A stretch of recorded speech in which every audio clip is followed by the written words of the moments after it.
All right, okay. This is going to be fun. Obviously, I'm the Agnosticator, and this is the inaugural episode of the Sunday Morning Reason Roundup. Now, you might say, this is not Sunday morning. In fact, it's 11:57 p.m. on Sunday. So what the hell is this being called the Sunday Morning Reason Roundup for? Well, the answer is I obviously didn't have time to record it, but these will be ongoing on Sunday mornings. I'll probably record them on Saturday night or early Sunday morning and post them out there mid-morning sometimes, so you'll have something to listen to when you're not in church, which is exactly where you should be, in my opinion. So, without further ado, I wanted to pick a doozy for the first episode, and we just so happened to have one this last week. July 7th was the opening day of this treasure, the Answers in Genesis Ark Encounter. If any of you have not had the pleasure of seeing anything by Answers in Genesis, I'm just going to play this quick little video for you. It's 2.5 minutes, but it's worth it. This is on the New York Times. Let's take a listen here. Hopefully you can hear the audio. I'm going to make sure we're all the way up. There we go. Okay. Let's do this.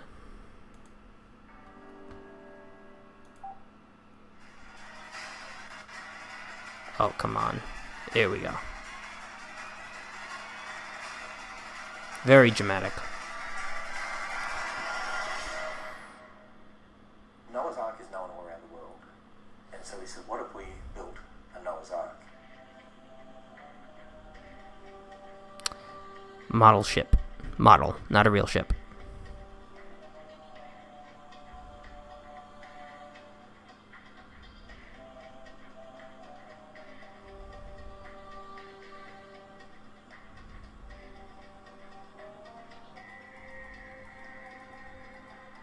I wonder how many people they could have fed with $102 million. Culture. And so the reason we're building the Ark is not as an entertainment center. I mean, it's not like a Disney or Universal just for anyone to go and have fun. We're only building it for one purpose. It's a religious purpose.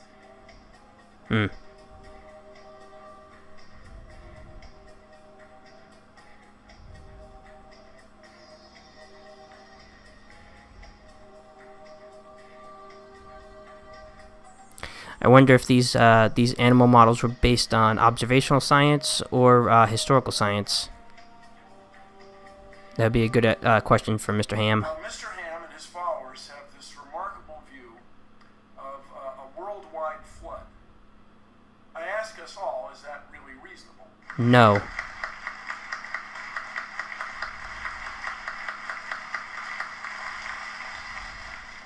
Where did we come from? What was before the Big Bang? To us, this is wonderful and charming and compelling. This is what makes us get up and go to work every day. There actually is a book out there that actually tells us where matter came from. And the very first sentence in that book says, in the beginning, God created the heavens and the earth.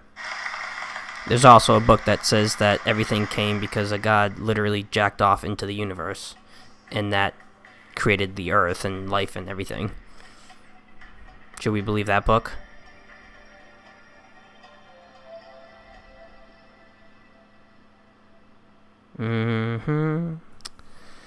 Alright, so now that you've been exposed to that, this opened July 7th. He spent over $100 million on it, as you've just seen. Yeah, I just love this. I'm going to read this to you. So this is in the New York Times. So it's obviously a parody of the opening phrases of the book of Genesis in the Bible. It says, in the beginning, Ken Ham made the Creation Museum in northern Kentucky, and he saw that it was good at spreading his belief that the Bible is a book of history. The universe is only 6,000 years old, and evolution is wrong and is leading to our moral downfall. And Mr. Ham said, let us build a gargantuan Noah's Ark only 45 minutes away to draw millions more visitors, and let it be constructed by Amish woodworkers and financed with donation, junk bonds, and tax rebates from the state of Kentucky. And let it hold an animatronic Noah and lifelike models of some of the creatures that came on board 2 by 2, such as bears, short-necked giraffes, and juvenile Tyrannosaurus rexes. And it was so.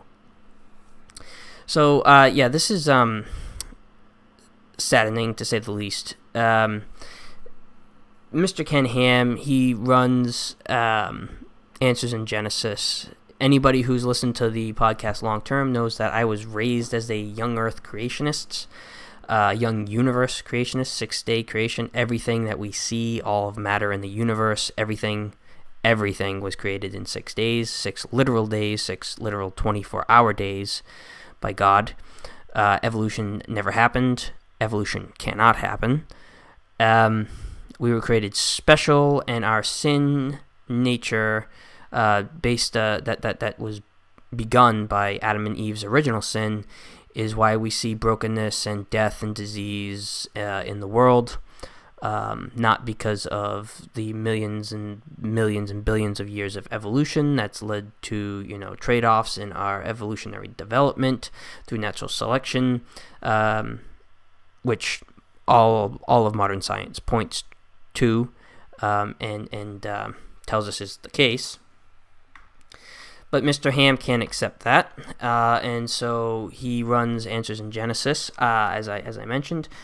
When I was younger, actually, some of the curriculum that I was taught with, some science curriculum that I had, was written and distributed by Answers in Genesis. So you can imagine the science education I got was less than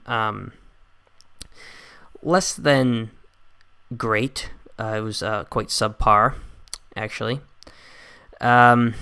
Everything that I now know about evolution, and I literally mean everything, was pretty much self-taught through reading many books, watching a lot of videos on YouTube by people like Richard Dawkins, Ken Miller, Eugenie Scott, things like that. So, why is this my first pick for the Reason Roundup? Well, obviously it happened this week, which is one of my criteria. And second of all, it's absolutely ridiculous. It's an affront to reason and rationality and science and knowledge, and it's a bastion of ignorance. Literally, this is a monument to ignorance. The flood story itself in the Bible isn't a very uplifting story. God basically sees that everything he created is 100% evil, down to everyone's thoughts are continually evil, is what the Bible said, and God saw fit to wipe out everything that he had created, except for Noah, who was the only righteous man in all the earth, and Noah's family. So God instructed Noah to build this massively large, physically impossible boat. Physicists have actually calculated, based on the Bible's dimensions, the size of the boat and how it was built and what wood it was built out of, and they've determined that even on a moderately heavy sea, the ark would have splintered to pieces and fallen apart almost immediately, being put into a live ocean. Now, if you take the catastrophic view of creation, of the flood that most people do, most biblical literalists do, this would mean that the earth was rending into pieces. The reason that we have all of the different continents now, according to young earth creationists, is because of the flood. So on top of it raining for 40 days and 40 nights, it was just an absolute disaster on Earth. So you can imagine the type of seas that this boat would have been on, and it would have, of course, be splintered almost immediately, and everyone on board would have died. So not only is it physically impossible, everything inside of it would be impossible. You'd have species that were from colder climates and species that were from warmer climates that just could not exist. Now, Ken Ham gets around this by claiming that there were 7,000 kinds on the ark, kinds being, bird kind, dog kind, cat kind, wolf, not wolf kind, because that would fall under canines, but cow kind, bovine kind, pig kind, goat kind, all of that. And so all the different species of goats and everything that we see nowadays resulted through microevolution. off of the 7,000 kinds that were on the ark. So if you take that into account, you have 7,000 kinds, 2 of each kind, 7 of some for food and whatnot. If you go through the entire listing in the Bible, which I'm not going to do right now, but if you go through all of that, maybe you have 14,000 animals, which he says is, well within the means of this ark. Never mind that he had, dinosaurs on the ark, and that's something else. He believes that dinosaurs and humans lived at the same time. The Creation Museum has dinosaurs and humans living at the same time. There's a rumor, I haven't confirmed it yet, but there's a rumor that there's actually unicorns on this thing. Yeah, so dinosaurs, unicorns. If you look at some of the I would encourage you to research this, look at it. If you look at some of the animals and stuffed animals that are actually in these pens, some of them are, assumed ancestors of the species that we have nowadays. And it's just kind of funny because how would he know what they look like? There's no fossils of any of these animals. It's pure conjecture that these were the types of animals that Noah would have had on the ark.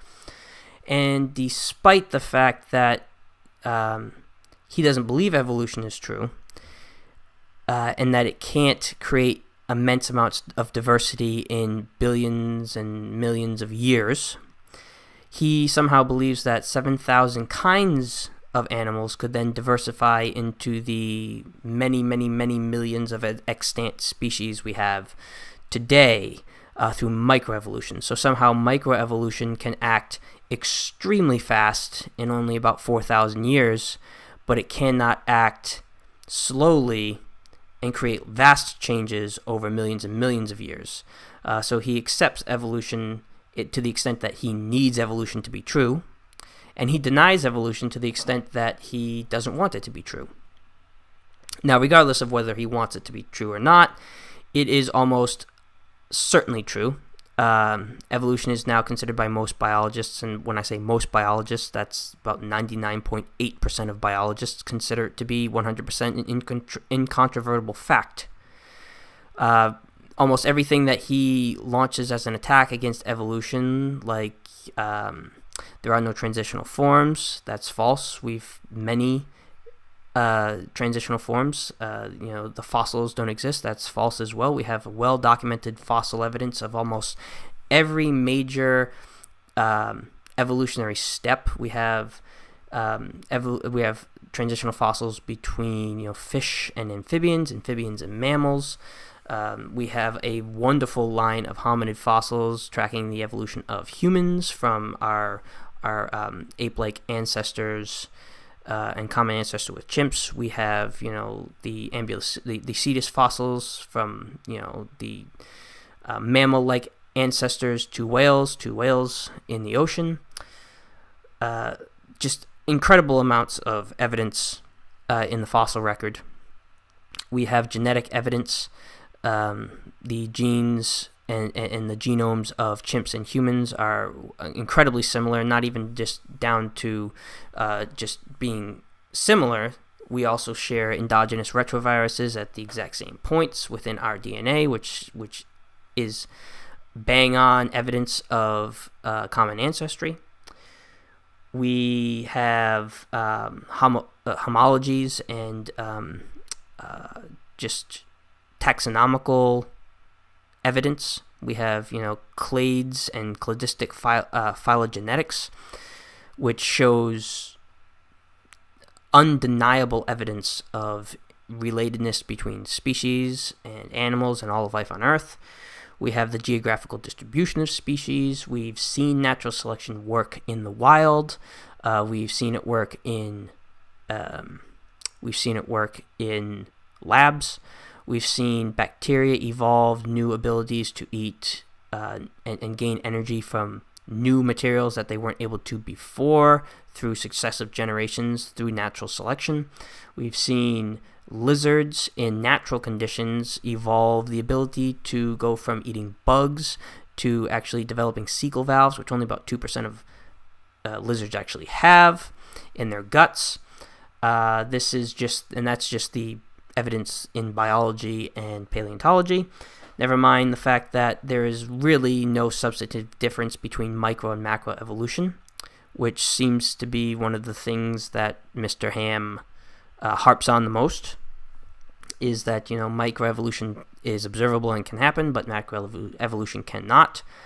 The only substantive difference between micro and macroevolution is the scale of time.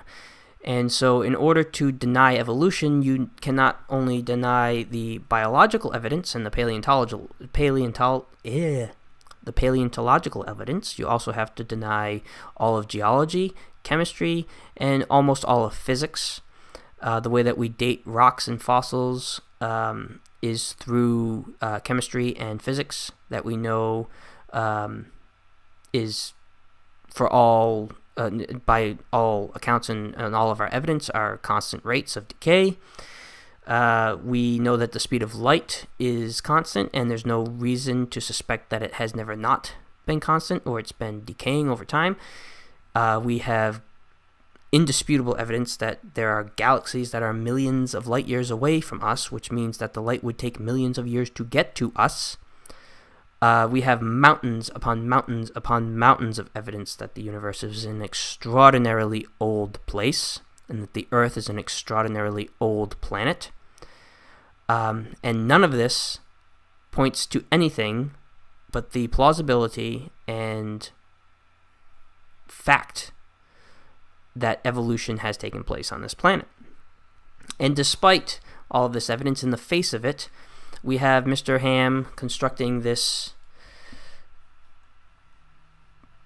thing, this buffoonery, in which he's no doubt going to attract many like-minded Christians and like-minded evangelicals who take the Bible to be 100% true, regardless of all of the evidence to the contrary.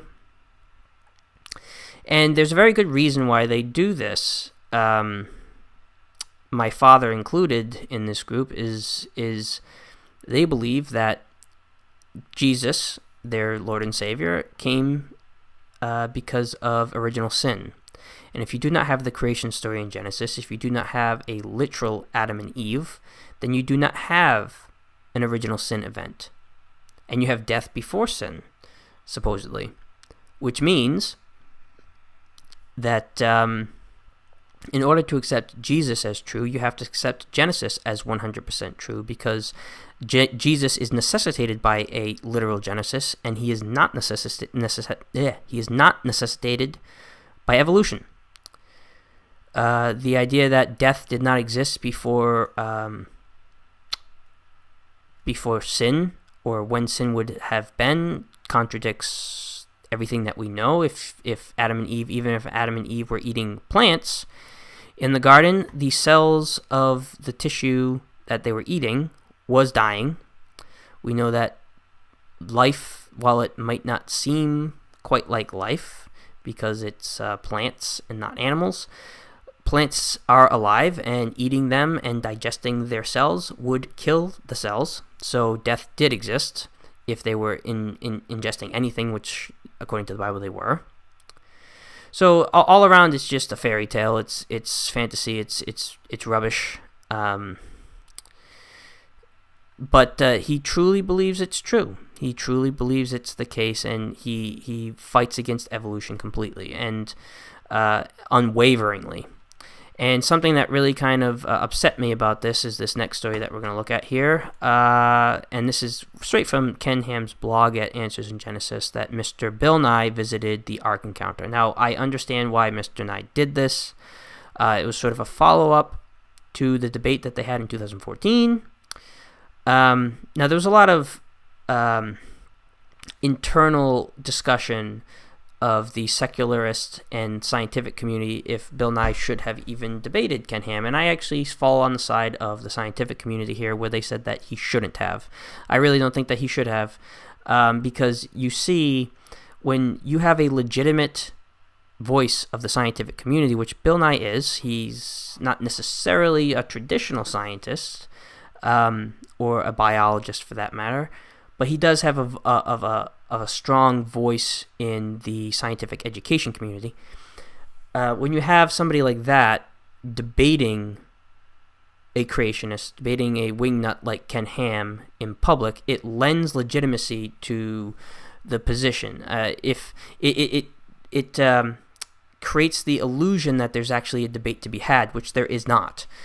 There is no debate between creationism and evolution. Evolution has won that debate a million times over. There may be a debate between the types of speciations that actually happen, or how natural selection actually acts, and how much of evolution is attributed to natural selection and how much of it is attributed to sexual selection and other things like gene flow and other aspects of evolution. Is it allopatric speciation or not? Is it Stephen Jay Gould and his ideas about contingent evolution, Richard Dawkins on the side of convergent evolution. There's a lot of internal debates in biology and paleontology about evolution, but there's no debate as to whether it actually happened, whether there's actually another account like instantaneous special creation. That's been debunked a billion times over, and it will continue to be. That hypothesis has utterly and completely failed. So for Mr. Nye to then debate Mr. Ham in public, it lends undue legitimacy to this position, and you'll see that Ken is using Mr. Nye's visit to the Ark as a publicity stunt on his blog here. He's very proudly states that Bill Nye went through, and this is going to get clicks. This is going to get clicks, which is exactly what he wants. It wants to spread his message, and this is just not helpful. We have 40% of Americans in the most recent polling, I think that was done in 2011, don't accept evolution. They think that the Earth was more or less created within the last 10,000 years and that humans were specially created.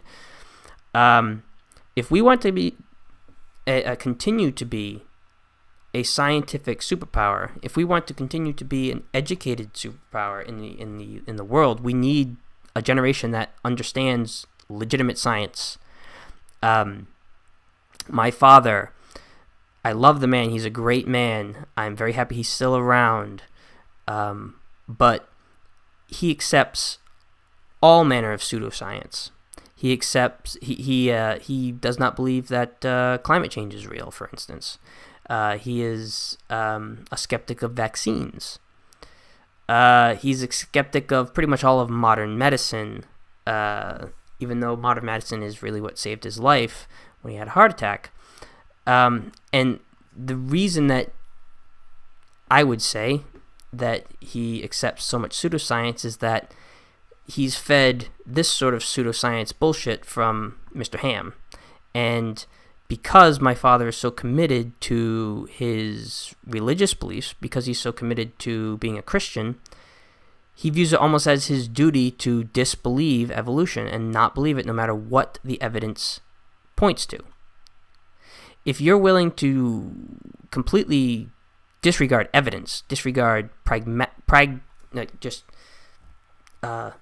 facts, really, disregard scientific facts, in order to persist in your delusions about the origins of diversity of life, then you're going to tend to not accept what mainstream science has to say about a lot of things.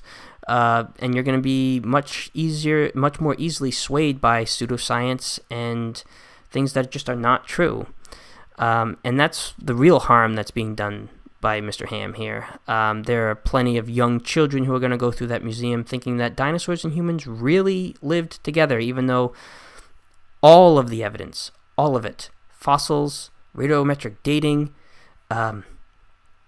everything points to dinosaurs having gone extinct for some reason, more than likely a meteor strike about 65 million years ago, and modern humans as we know them now only appearing about 100,000 years ago. The difference is about, Richard Dawkins says it all the time, is like judging the distance between New York and Los Angeles to be about 8 meters. It's outside of the realm of reasonable and acceptable debate. It's just a fantasy. And you're teaching an entire generation of children that this is legitimate, that this is science, and it's just not. This is not science in any sense. It's not based in peer-reviewed study. It's not based in fact. It assumes its conclusion before it even looks at the evidence, and it's a virus of the mind, to be quite honest with you, to accept a ancient book that had no inherent knowledge of physical reality over legitimate science. It's just a travesty. So there it is, my reason roundup for the week. I hope to be doing this every Sunday with a new ridiculous story about faith or denialism of all sorts, and exposing enemies of reason anywhere they are. I hope you enjoyed it, and I look forward to speaking with you next week. You can follow me on Twitter. My handle will be in the description of this podcast, and if you wouldn't mind, if you enjoyed this content and you'd like to have more of it, go ahead and subscribe, because there will be many more to come.